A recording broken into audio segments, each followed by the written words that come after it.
This is the Parliamentarian magazine show, and my name is Vimbaishe Musvaburi. Today I'm sitting here with the prominent Professor Welshman Ncube, who is currently the Vice President of the MDC-Alliance. So we are here to have a discussion with him in regards to what are we looking at as Zimbabweans, what is in store for us as Zimbabweans for the next 5 years. What just happened right now in Zimbabwe, is it something that we already knew was going to happen? What's going to happen in this new dispensation that we are in? What are they doing as opposition to actually help us through these 5 years before we know what is then going to happen, whether we're going to have change or we are not going to have change? Currently here in Bulawayo, I can safely tell you that there's long queues of fuel, and we all know that whenever there's a shortage of fuel, a lot of prices hike up, a lot of other shortages come through. So here we are today, and we are hoping to get the correct answers from him. Well, I'm just going to take you back to the time when Robert Mugabe stepped down. What did we do as Zimbabweans? We were all waiting for that time, and we celebrated that time, including myself. We celebrated it. However, was that good for us as Zimbabweans? Was that good for you as opposition? Because I think as opposition, a few of you actually attended the inauguration. But fast forward to today, 9 months later, the elections happened, and just before the elections, I can tell you that the situation seemed as though the opposition was going to take lead. The rallies were full, social media was buzzing, the atmosphere was pregnant, and I can safely tell you God was in it. Until, of course, the night of the elections. What do you have to say about that? Well, let me perhaps go back to November 17th last year. There's no doubt that among the overwhelming majority of Zimbabweans who justifiably saw Robert Mugabe as the embodiment, as the face of the system under which they had suffered so much, and under which they were continuing to suffer so much. No doubt that they, as a collective, welcomed the coup that overthrew Robert Mugabe. It's understandable for us to have thought that if we got rid of the face of the repression, the oppression, the failed economy, things were bound to change for the better. And also, people could justifiably hope that those who were putting Robert Mugabe aside were going to be guided by the greater national interest and go through a transition where you would address all the things which had led us to where we were. So it was understandable to hope for that and to believe that it was possible. So we should not be too hard on ourselves, too hard on the ordinary Zimbabwean who said, look here, this is the man who was at the epicenter, at the helm of the system. So anyone who takes him out was regarded as some kind of hero, as some savior of a kind. So that's understandable. However, if we remove ourselves from the emotion of the moment and look at it with greater evaluation, greater analysis, we must surely accept that we should never celebrate, we should never embrace any forceful seizure of power. After all, we as the democratic opposition had restrained ourselves from resorting to undemocratic measures, precisely because we knew of the inherent dangers of invoking non-democratic measures in order to overthrow or to remove a dictatorship. We know that. And therefore, the more informed sections of our society should have said we are now down a slippery slope, because we were undoubtedly. More so, given that those who acted against Robert Mugabe in November last year were not by any stretch of the imagination democratic forces. They had no history at all of acting in the interest of the people. In fact, on the contrary, they were Mugabe's enforcers. Everything that Mugabe had done from Gugurahundi through Mrambatsina, through the terrible presidential election runoff in 2008, all of those things were led by these men. They were the ones who looted the DRC, they were the ones who looted Chiazwa. Name every ill that brought our country to its knees. Those were Robert Mugabe's enforcers, whether it is Emerson Mnangagwa, Chiwenga, Parents Shiri, name them to a man. They were the ones who were responsible. In fact, in some ways, they created Mugabe into what he became. So if you were to be analytical, you should have known that was a gateway to nowhere, because we're dealing pretty much with the same people, the same enforcers. So we have come full circle. The events of August 1 tell you that, to use this old saying, a leopard never changes the spots. It will always be a leopard. And that's where we are. Regrettably and unfortunately, whether it's about killing innocent people when they are running away from you, it's about stealing elections, whatever it is, it's the same old leopard with the same spots. Okay, having you said that it's the same old leopard, and in this case we'll say it's that same crocodile. So, having you said that, and realizing the fact that we already knew that these people were involved from the beginning, they were a part of creating Mugabe to be who he was. But on the same talk, we also celebrated, maybe not celebrated, but we went to celebrate with him and him being put in power for the 9 months before the elections. So if we knew it so well that this is the same people, yes, we have gotten rid of Mugabe, but we are still in the same place where we were before, maybe even worse. So how do we then go fast forward to the 1st of August? Yet we could have done this on a rewind and actually dealt with it from the onset before we celebrated his first inauguration. Well, I don't think that all of us celebrated the inauguration. You recall at that time, the principal nature of the debate was this a coup? Was this something else, not a coup? And there are those of us who maintained that it was a coup, it fitted all the descriptions of a coup, and that we should not celebrate it. And there are lots of us who say that. But there are some of us in the democratic movement who still went and attended the inauguration. Again, remember where I started. In the hope, mistaken as it might have been, in the eyes of some of us, mistaken as it might be with the benefit of hindsight to everybody. People were still hoping, for instance, President Tsvangirai went to that inauguration hoping that the new rulers of Zimbabwe will reach out and say, let us have a true transition, a transition which will address all the issues which historically had led to illegitimacy and to disputed elections. So there was inherently nothing wrong in being optimistic, like some people were. But nonetheless, we should have known better.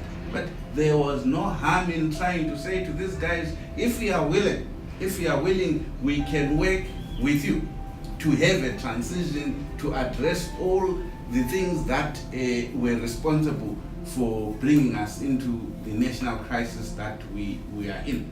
And so we must understand it in that context and therefore be sympathetic to those who are still hopeful that there might be a less painful way of getting to a new Zimbabwe, a genuinely new Zimbabwe, a democratic Zimbabwe. But it was wrong with hindsight. We all know that those were misplaced hopes, that was misplaced optimism. The reality, as you put it, the crocodile is still the crocodile. Okay, before we talk about what actually happened on the 1st of August, let's talk about prior. Do you probably feel that opposition worked hard enough? Remember, let me say this. First, we are yet to, as the MDC-Alliance list, to do a proper, comprehensive post-mortem of the election. The things we did well, the things we did not do so well, the things we did badly. We are yet to do that. And it's always difficult to try and do a post-mortem in the heat of the emotions, when you are still angry, you are still in despair, you tend to have a lot of denial, a lot of explanations. With a little bit of time, maybe 3-4 months down the line, we will be more dispassionate, less emotional, and will therefore, in my view, be able to do a much more thorough and a much more accurate post-mortem evaluation of what went wrong, to the extent that things went wrong since the junta is still in power. Yes. But preliminarily, I can still say the following. As you said in your introduction, we had a great deal of momentum. We had people who really believed that this was the time. You said we believed God was in it, the people were in it, we had the passion, we had the wherewithal to win. It is therefore reasonable to assume that those who have done a coup are not likely to say we entrust our safety, our security to others so soon after our coup. So it was always going to be very difficult to have them accept defeat in an election. Okay, that's one. 2, we as the Alliance entered this election historically with the least resources compared to previous elections.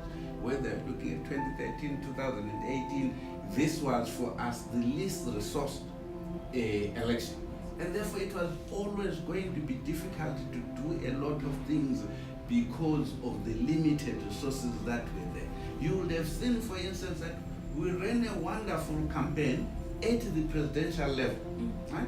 And the little resources we had enabled us to do as much as we could at that level of mass rallies, mass movement, trying to get our presidential candidate to be present elsewhere and to be visible and to be the face of change. And we did that very well. What we did not do so very well, partly because of lack of resources, was the campaign at the local level, in the villages, in the townships, where our councillors, MPs, required to have a presence to be with the people all the time. And they were not always able to do that because they were under-resourced. And of course that also affected our capacity to deploy and to monitor and have polling agents to prevent the stealing of the elections, to ensure that we had sufficient V11s from every polling station, however remote it was. So all of those things became a function of the limited resources that we had, which then allowed us not to reap the benefit of this mass support, this hope that people had that change was going to come, because then our anti-rigging mechanisms were not as effective as they could have been, because at the grassroots level, we might not have been as resourced as we should have been in the second stage. So those are some of the broad aspects of the election. And then if you then look at it and say, however, the generality of the public believed in change, believed that we're going to have a genuine and true new Zimbabwe, not a fake one, pretending to be new, when in fact it is all. The reason why the economy is unriggable is very simple. For the economy to bounce back, the population must have confidence in the leadership which emerges out of an election. And at the moment, there is the single most important problem is that no one, including those who root for ZANU-PF, have confidence in our economy, have confidence in the system. The fuel shortages we are talking about are currently name also the rising prices. They are all a function of the fact that we as Zimbabweans have no confidence in our own system, have no confidence that this leadership can take us to a new Zimbabwe. Equally, whereas the international community was being seduced and flirting with the crocodile and believed, or almost believed, that the crocodile was not the monster that it is. Up until 1 August. The events of 1 August then basically sort of exposed and revealed the junta for what it is. Trigger-happy junta in the same way that it was trigger-happy, bayonet-happy in the days of Burahundi and so forth and so forth. Okay. Let's just call a spade a spade. What happened? What are the events of the 1st of August? Were the elections stolen? Of course, the elections were stolen. The stealing of the election is not a singly arithmetic event. Right? The stealing of the election is an entire process from beginning to end. Right? But the climax of that theft, right, is the refusal to properly count, properly verify, for the election agents, in particular of the presidential election, to confirm that the aggregation of the tallies was correct and was traceable to a legitimate and valid V11 in respect of every figure that was entered. That was not done.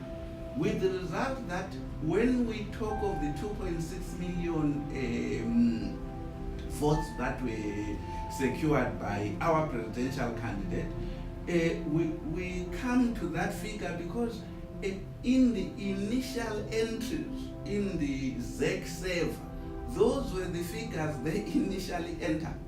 And only when they realized that mathematically, arithmetically, it was now impossible for Emerson to beat this 2.6, they started going back on the figures and redoing everything. And even trying to compel people to come back and sign new V11. So even at the climax itself, it's clear that the election was stolen. But that is, as I say, the climax. But before that, there are a lot of things which are an unconstitutional ballot. It doesn't matter what the constitutional court says. They cannot tell us 1 + 1 is 3. It is not, it is 2. So they might have the legal authority to be the final authority to decide. But we will not accept a decision that makes no sense, which is an assault to common sense. When the Constitutional Court certainly tells us that figures are not facts, figures don't matter, it's the percentage announced which matter. Come on. How did they get the percentage? You can't get to a percentage without the figures. The figures are, in fact, your primary evidence which give you the percentage. So to say what matters is that the declaration or that Emerson Mnangagwa got 50% plus whatever of the votes without questioning how you added up to that. It just doesn't make any sense. No one can ask us to accept it as rational. It is not rational. I can go on and on to illustrate the systematic stealing of the election from day one right up to the announcement. That is, your answer right now has just opened up a few other things that we should speak about. We had Bulawayo, Harare, Masvingo. You as the opposition, literally took over these towns. Here in Bulawayo, we only have one MP who is apparently, I lost two, who is ZANU-PF. My sympathies. But however, we need to look at the fact that we are urbanized. I mean, Zimbabwe was urbanized slowly, and I believe urbanization is still happening.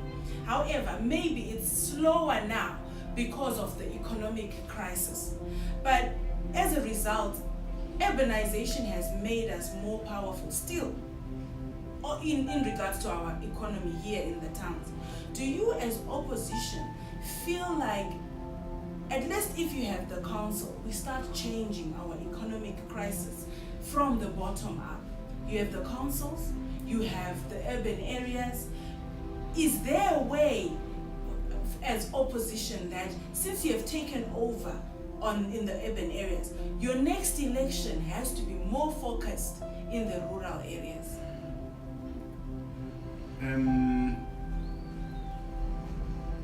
Correct and wrong. Okay.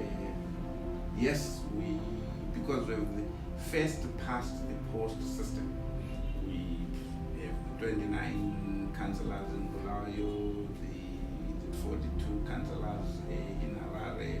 We therefore have the majority of councillors in over 80% of the urban areas in this country.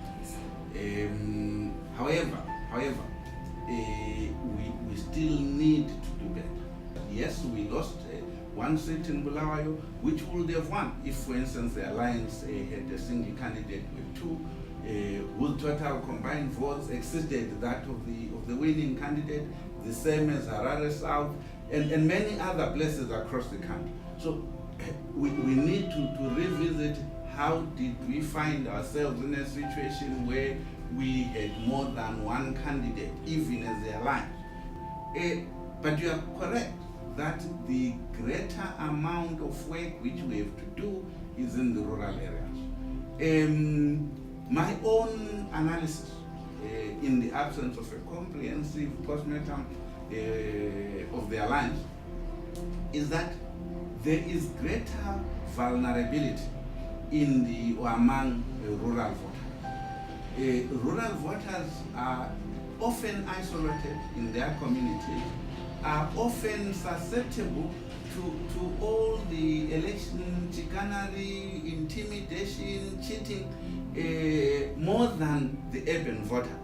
And because of that vulnerability, they more easily obey the powers that are when they are instructed to vote in a particular way. That's one. Two, because of our failed system, our failed economy, our failed politics, I also suggest, many will disagree, the expectation of our compatriots in the rural areas are now inherently less than those of us in the urban areas.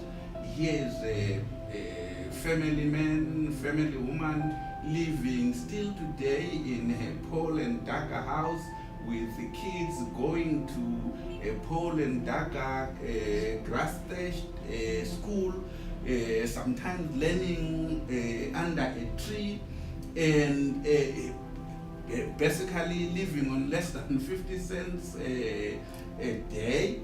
And this has gone on for 40 years since independence. And you begin, these people begin to think, look, this is just about if I have a meal and I eat, I'm able to have a shirt, a dress. This is all that I'm expecting out of life.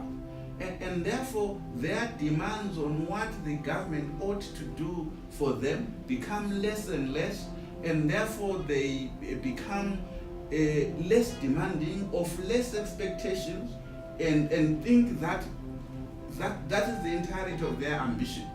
Whereas before independence, we even in the rural areas had greater ambition. Right? Look, if we got rid of the white man, if we had an equal society, we will all be prosperous. And now it's no longer about prosperity among some of our people, it's just about survival from day one to day two. Okay. I'm just going to come to the MDC-Alliance. I'm going to talk about the fact that yourself and Honorable Vimbaishe had once left the original MDC, if I may be correct, and you had your own MDC, Welshman Ncube.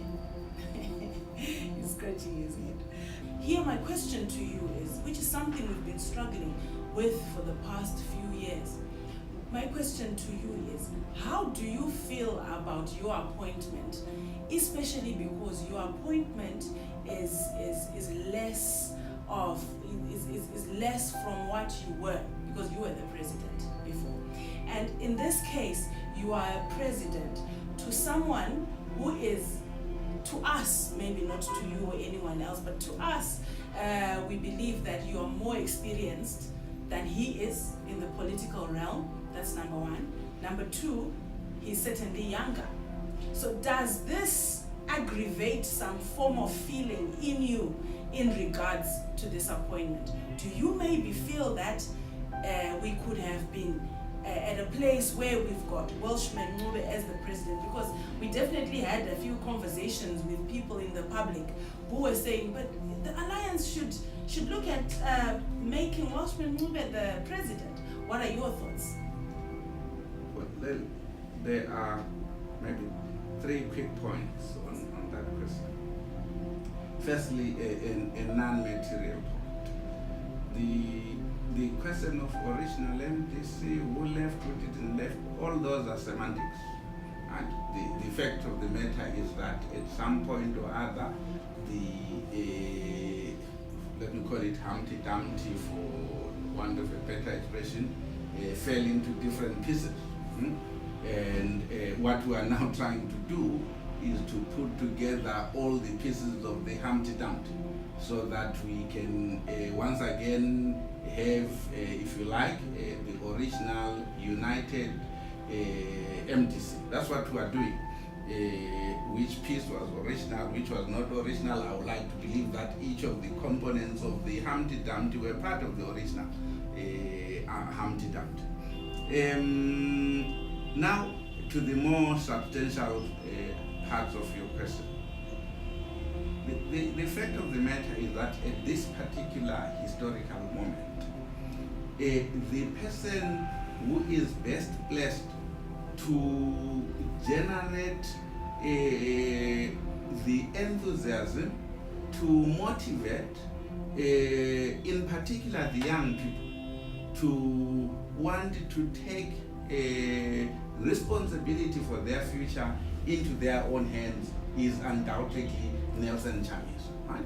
He has done wonderful work in ensuring that we move from a state of despair, a state of disbelief, a state where the generality of the public had little confidence in our ability to defeat ZANU-PF, to where we were on the day of the election.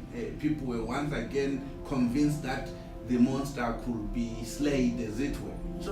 So he has a great deal of strength in that, as a young person, appealing to other young people like yourself. So we, the older people who have been in this for longer, ought to give support to him, because he stands the best chance of motivating, mobilizing, in particular younger people, to stand up against the current system. So it stands to reason. Leadership is not about, in my view, having been there the longest. It's not about age.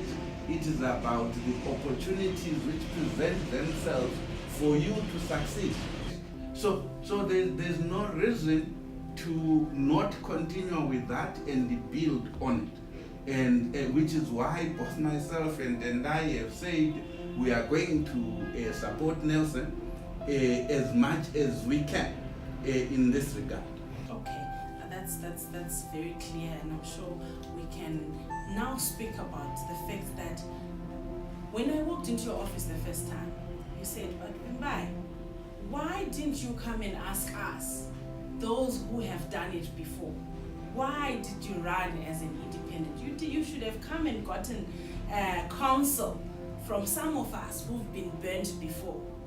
Ngitsho njalo because I want to ask the next question that says, do you think where you are right now, and Nelson Chamisa being president, is your wisdom welcome? Yes, look, Nelson Chamisa did not become president by accident, right? He became president and candidate of the alliance by design, by process.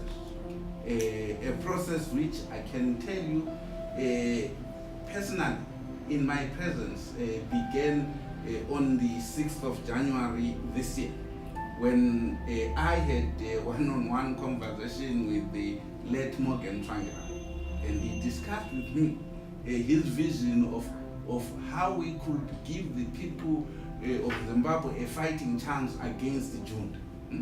And his reasoning was that if we ran with Chamisa as our candidate, even if he was alive, by the way, that he would have been there, he would have been not well enough to run himself. He was clear that in the circumstances, if we all agreed to put Chamisa in that position, that will give us our best fighting chance. So I agreed with him. I actually telephoned Nelson on that day to come and join us. The three of us had a conversation around that particular issue, and we agreed on how we must move forward. I had the responsibility of advising the rest of the principals of the alliance of that meeting that we had first, just myself and Tsvangirai, then myself, Tsvangirai and Nelson. I actually did on that Saturday, had a conversation with all of the other principals.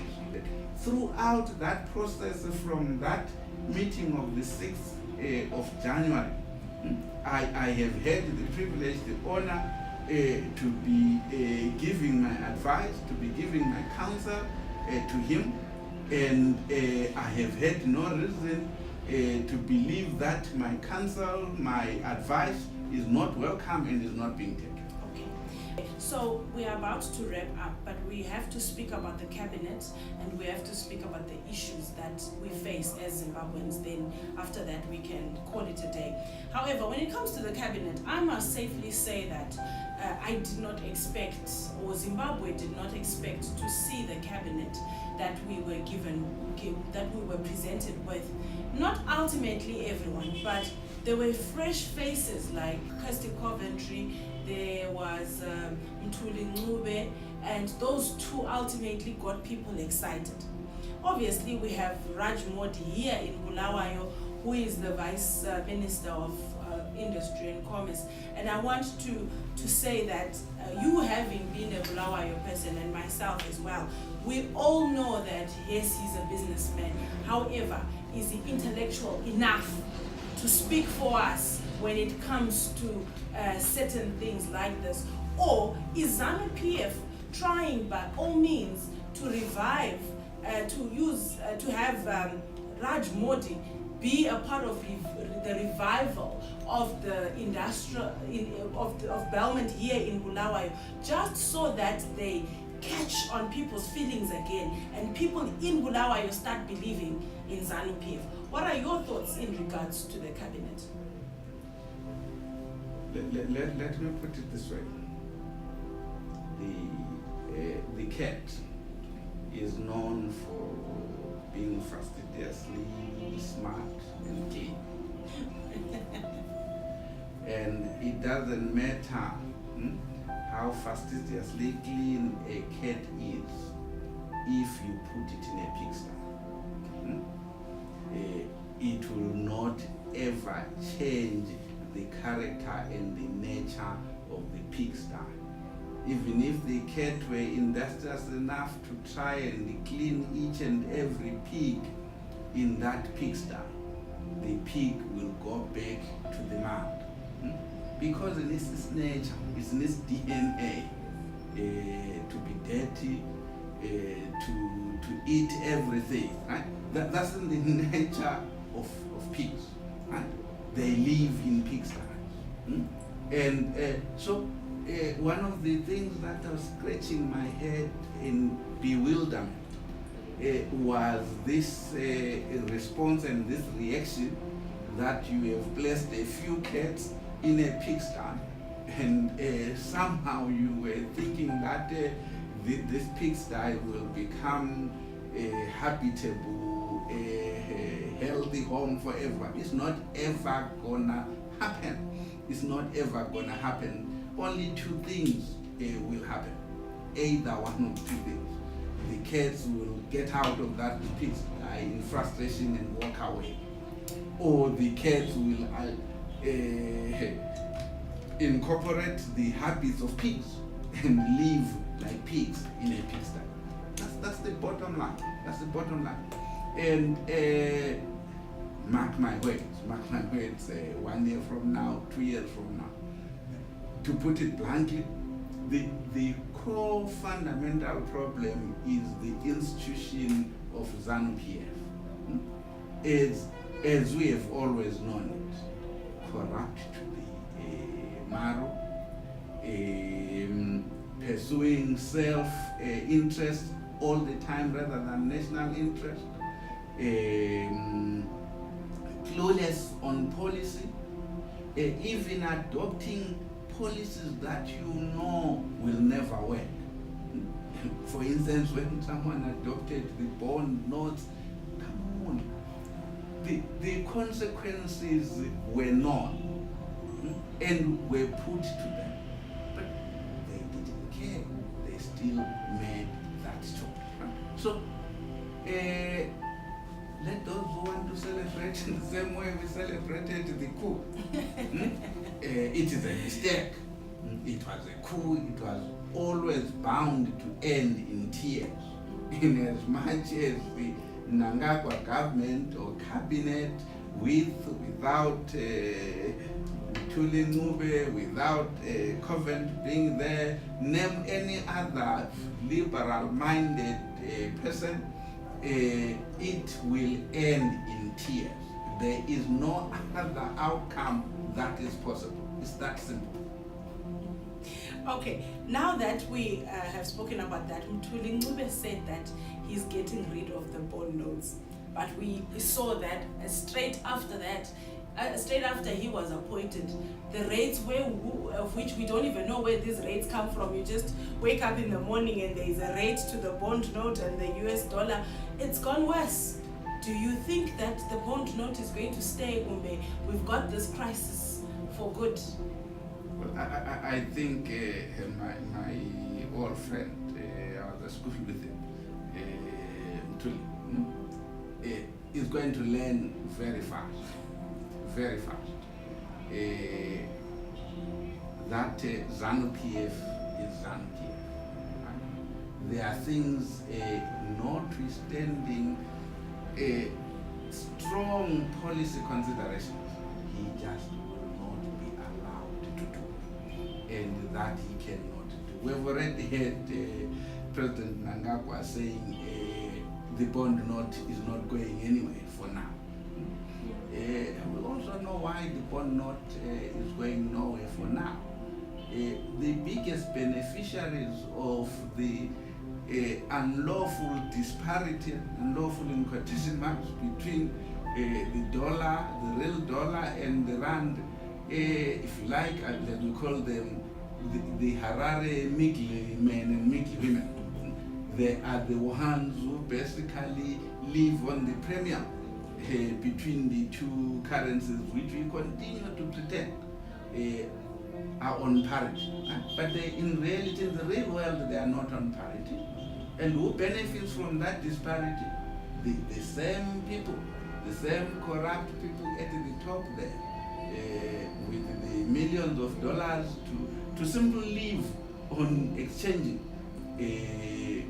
the bond note with the US dollar, the RTGS with